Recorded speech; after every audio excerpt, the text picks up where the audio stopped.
Hello everybody, my name is Aceface. We're back here again in the system of Van Callen. We're here to do the Cerberus in the T5 Abyss. I was very disappointed with myself last time. I think we can do a bit better, and that's what we're going to do here. Give it a go again at the T5 Dark Abyss.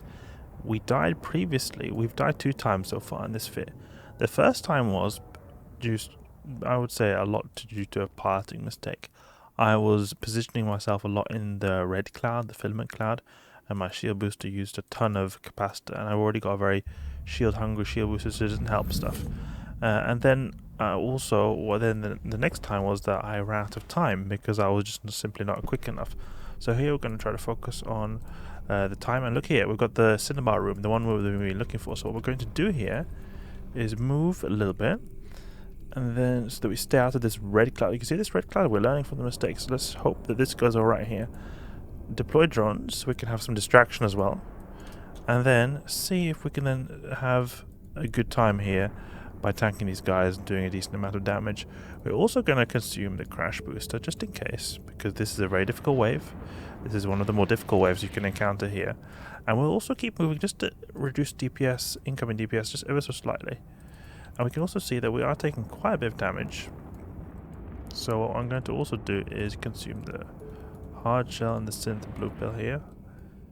Move a little bit to the side here. Good. And we can have our drones also help us a little bit. Always good to have that going on. And then these elite lucifers. Oh, no, my drone's taking a bit of damage. This Cerberus fit is not too expensive. It costs about 670 million, something like that. So it's for a T5 fit actually very cheap. I mean, it's not a tried and tested fit. We have died it quite a few times before. So there are reasons why we could potentially die here. But I think that with a good enough parting that this fit is definitely possible to do the T5 very consistently to the point where you can earn back the fit. Seems to be going good so far. I think that this wave can be a little bit worse with more of the elite Lucifer Cynabals, but it is a pretty nasty way because we've got a lot of elite Lucifer Cynabals and a lot of Dramiels. Those guys usually do the most amount of damage, and we seem to be able to handle them decently here. We can get a bunch of those Ixions, and the Ixions, they do hardly any damage, and they take up a lot of the spawn pool, like you could say the amount of NPCs that we can have on the grid.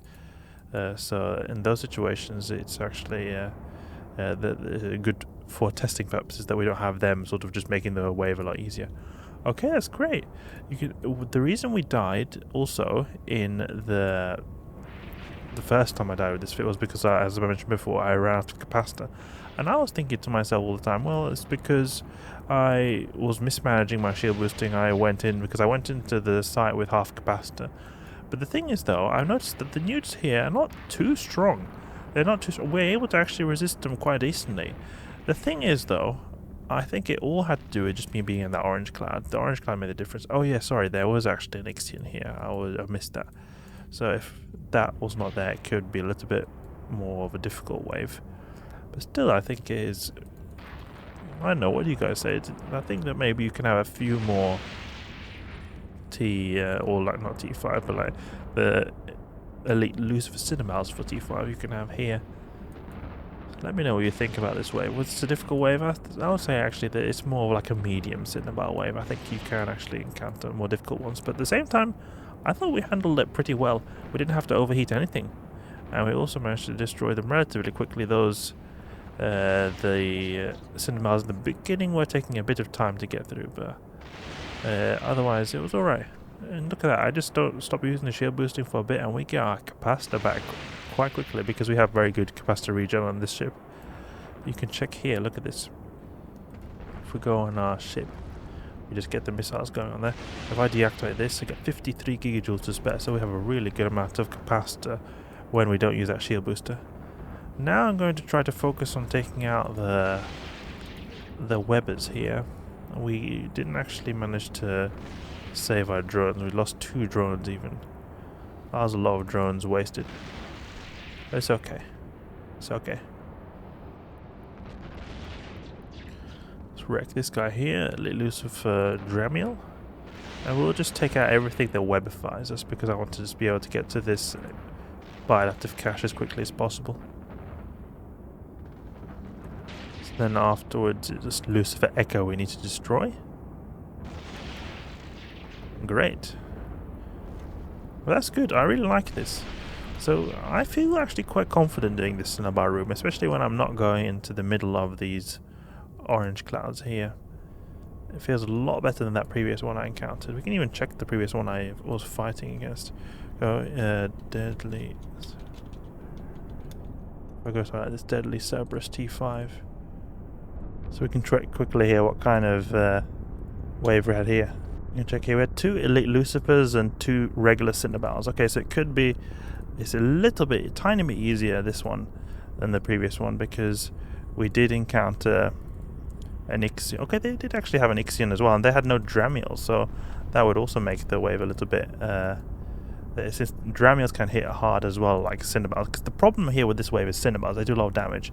Dramiels can also do quite a bit of damage, not as much as Cynabals, but it's still a decent amount of damage. So actually, I don't know. I'm happy that we managed to get through this. What time have we got here? 6.5 minutes. Oh, the time is always sketchy here in the T5 Dark, I noticed. It was also because I was wasting a bit of time with that silly video, trying to get that up and running, but still. Okay, let's go here.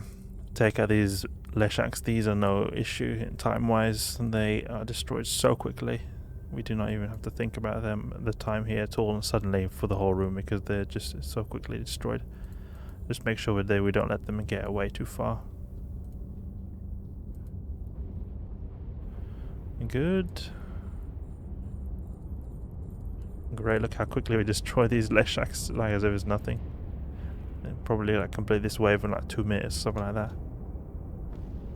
We can even use the web a little bit. Nice, okay, we don't have the web range.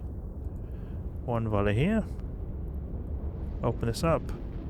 Ooh, unstable 500 MN mutaplasmid, 43 million. That's good to see.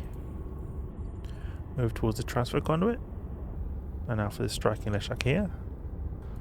And maybe we can, I don't know if we can deploy the drone because there's a tachyon cloud here, so they're going to fly all over the place.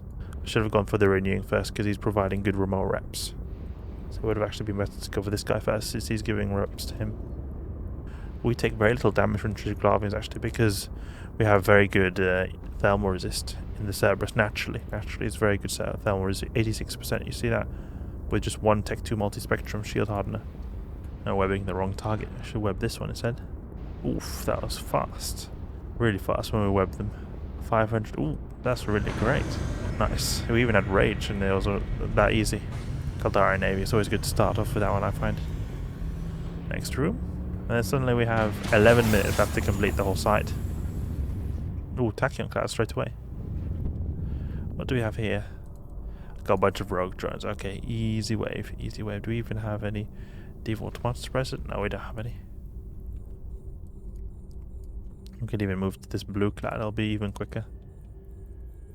Let's take out all these fog casts, they're annoying for the application.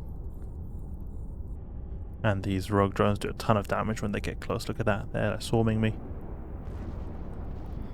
For testing purposes it's not good that I'm going to this blue cloud because it just makes everything easier. Ideally in these tests I want to just make everything as easy as possible, but I know I can handle the rogue drone, so it's like no issue really. Just makes me take them out a little bit quicker. Let's go towards the wide after cache, get that sorted out. See what kind of loot we can get. First room was very little, 4 million, but then we suddenly got a lot more. Let's hope it can continue here. Good filaments can make a big difference. Like I always say, filaments provide a large portion of the ISK. Well, we do some pretty decent volleys against these rogue drones. I wouldn't expect it when you think about it, how small signature radius and how quickly they can be. Let's open this up, and now we've got this orange cloud that's making us using much more capacity. Look at that, it ends in one. Oh, another one, nice. 1 minute and 49 seconds in the orange cloud, so we've got very bad capacitor capabilities here in the orange cloud. But look at that, we've got so much ISK then from this site here. 108 million ISK, 2 mutaplasmids, the same types as well. Great to see. And like, think of it, just this site is 1/6 or something like that of the value of this entire ship, so it's pretty good. I really think that this ship has a lot of potential. And this fit, I think it's just that I need to be very wary of the parting capabilities of myself and make sure that I'm on point with the time and that I don't do any stupid mistakes that cause me to waste time. Make sure you just apply as much as you can possibly do. Another idea to really secure the application is to go for a dual web. The issue I have with that is just that you lose that multispectrum. The multispectrum is really nice for getting the extra shield capabilities. Great. Done. Did that room in 4 minutes. Quite slow actually, considering that we had the blue cloud helping us, but still. Made it through. Cerberus, an absolute champ here in the Cynabal wave. I was actually able to find them.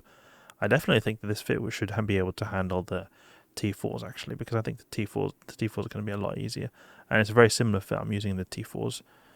One thing I'm just wondering about the T4s, if you guys know, let me know in the comments down below, is that the fit I use for the T4s replaces this EM shield reinforcer and puts a flare catalyst here. And I'm wondering, do you think 2 Rigor catalysts would be better, or 1 flare and 1 Rigor catalyst? Because I feel like the Rigor catalyst is better just because it uses so much more calibration, so it feels like I'm more utilizing the capabilities of my ship. But I don't know, maybe it's not good to stack them for the stacking penalty's sake. Let me know in the comments down below if you know. Hope you guys enjoyed the video. Hope you learned something new. If you did, please leave a like and subscribe. I'll catch you guys later.